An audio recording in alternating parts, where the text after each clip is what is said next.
Pemirsa, gempa dan tsunami Aceh menjadi kenangan tersendiri bagi seorang Yusuf Kala, Wakil Presiden ke-10 dan ke-12. Pada saat itu langsung mengambil langkah cepat sebagai komandan penanggulangan tsunami Aceh. Lalu bagaimana ceritanya? Berikut kita akan simak wawancara jurnalis Metro TV Iqbal Himawan bersama Yusuf Kala berikut ini.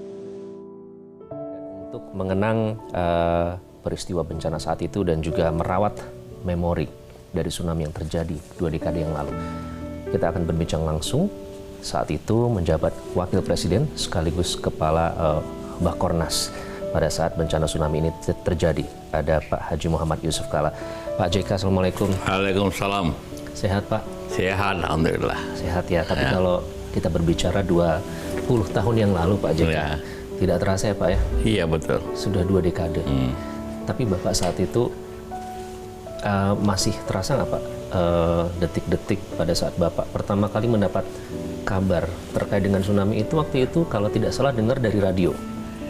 Iya, saya sendiri tidak dengar radio. Cuma ya di hari itu, hari Minggu, saya diundang untuk menghadiri halal bihalal keluarga Aceh. Karena waktu itu kan pendekatan antara hari Natal dengan Lebaran. Jadi banyak halal bihalal. Nah sebelum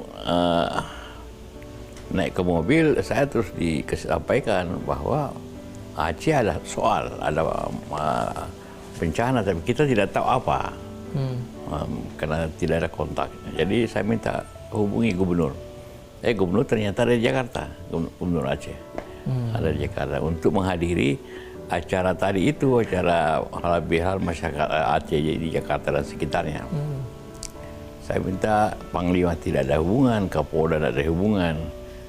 Coba menghubungi Gubernur Sumatera Utara, bisa dihubungi, tapi dia juga tidak tahu sebenarnya apa yang terjadi. Cuma ada gempa, tapi efeknya tidak tahu. Nah, akhirnya saya sampai di acara halal bihalal itu, semua sudah tersebar bahwa ada apa di Aceh, cuma tidak ada tahu apa yang terjadi. Hari pertama itu siang hanya dikatakan ada 11 orang meninggal. Sore dia bilang 50-60 yang meninggal. Jadi saya telepon Pak SBY yang waktu itu ada di Papua bahwa ada bencana begini, kira-kira 50-60. Malam saya dikontak oleh Sofyan karena telepon satelit itu sudah bisa dia pakai. Mengatakan korban ada beberapa, tapi menangis gitu, terharu. Di jalan penuh mayat, di lapangan penuh mayat. Pak Sofyan menangis atau Bapak mendengarnya menangis saat itu Pak JK? Tentu saya sangat sedih sekali, tapi saya tidak bisa, saya harus merencanakan sesuatu kan. Belum tergambar skala dari bencana itu sendiri. Nah, saya, dikatakan ya kira-kira 50.000 meninggal melihat jumlah itu.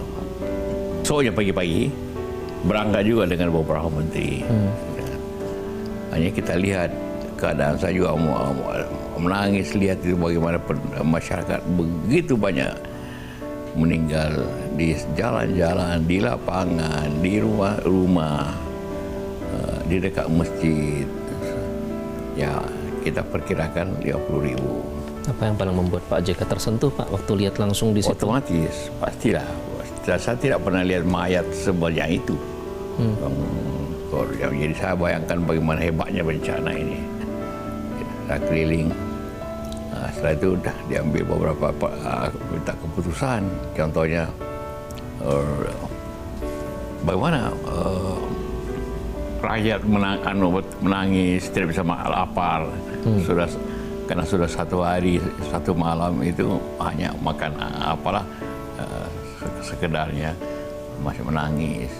Hanya saya minta, saya telepon Gubernur Aceh, Gubernur Sumatera Utara, pokoknya semua roti yang ada di Sumatera Utara beli di Medan, beli. Saya kirim pesawat untuk ambil semua roti. Kemudian persoalan lagi timbul, bagaimana jenazah ini dimakamkan? Dapat panggil undang pada ulama, tidak ada yang datang. Karena mereka juga korban barangkali. Dan tidak ada hubungan telepon, jadi susah. Jadi minta keputusan saya bikin fatwa bahwa saya di Indonesia ingat pelajaran agama, kalau mati syahid, kita pertama dulu anggap ini syahid karena korban besar, maka tidak perlu disalati, dikafani, dimandiin, dikuburkan saja secara bersama-sama. 2 bulan setelah dilantik ya Pak, pada saat itu. Nah itu gimana pada saat itu dengan Pak SBY koordinasinya? Pak SBY ada di Papua saat itu. Jadi mendengar itu laporan dari saya, beliau tinggalkan berangkat dari Nabire ke Aceh. 2 kali singgah di Makassar, singgah di Jakarta, baru sampai di Aceh. Tapi beliau mendaratnya di Lok Sumawe. Karena saya ada di Banda Aceh. Terdekat di Lok Sumawe ya berarti. Ya. Mau tidak mau harus mengeluarkan diskresi ya Pak ya terkait dengan distribusi, pokoknya yang penting makanan, obat-obatan harus segera prioritas untuk Aceh. Ya. Malah saya itu yang agak Pak Malik Mahmud dan kawan-kawannya terharu waktu saya perintahkan untuk dropping makanan, biskuit, roti ke Lok Sumawe, Melabo besoknya. Pak Gubernur mengatakan, Pak, ini bahasa air sana. Pak Nurdin, Tengku Nurdin, biar aja, saya bilang, Pak, bungkus dengan plastik. Oh Pak, nanti pecah. Iya memang di perut juga pecah.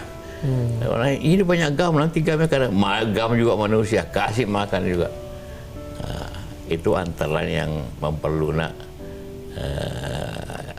gam untuk berbicara.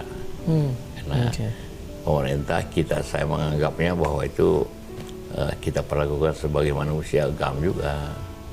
Sama-sama banyak sekali keputusan waktu itu diambil. Contohnya waktu itu masih berlaku aturan wartawan asing tidak boleh masuk Aceh.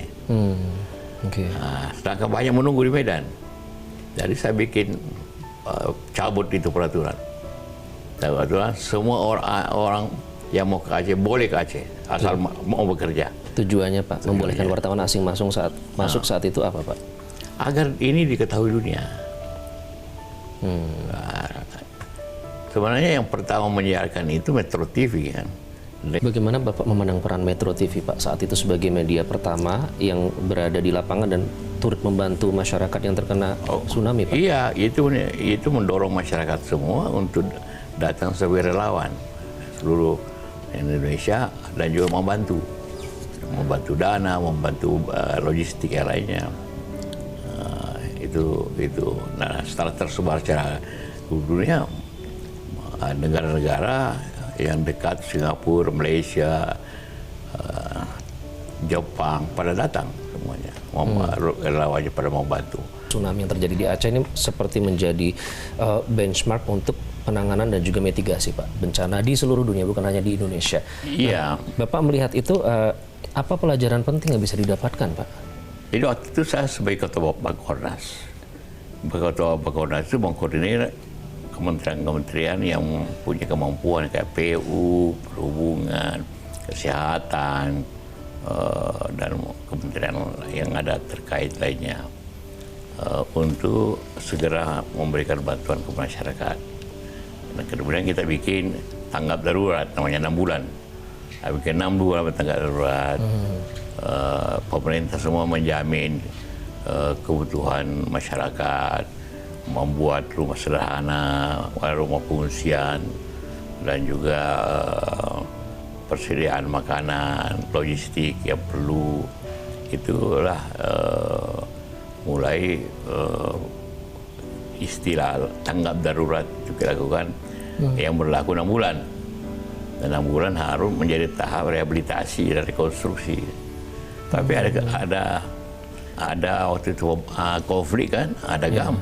Jadi susah sekali mengadakan rehabilitasi. Karena itulah maka saya mau mempercepat perundingan. Saya minta mereka mau berunding Indonesia sejak Januari, tanggal 24 Januari. Kesadaran bagi warga dan masyarakat itu juga penting ya Pak? Iya, sekarang ini tanpa disuruh orang sudah gempa bumi di laut lari semua ke atas. Wah, kita juga waktu itu memakai alat-alat ya untuk memantau atau memprediksi tsunami.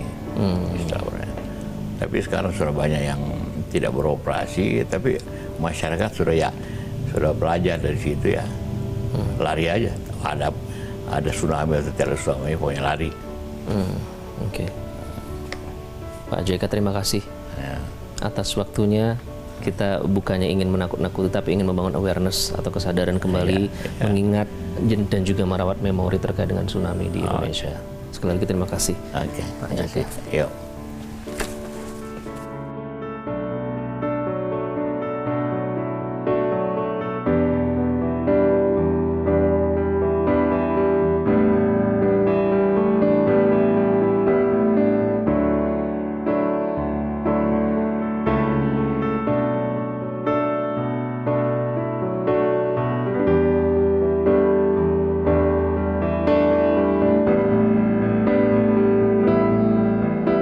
Jelajahi cara baru mendapatkan informasi. Download Metro TV Extend sekarang.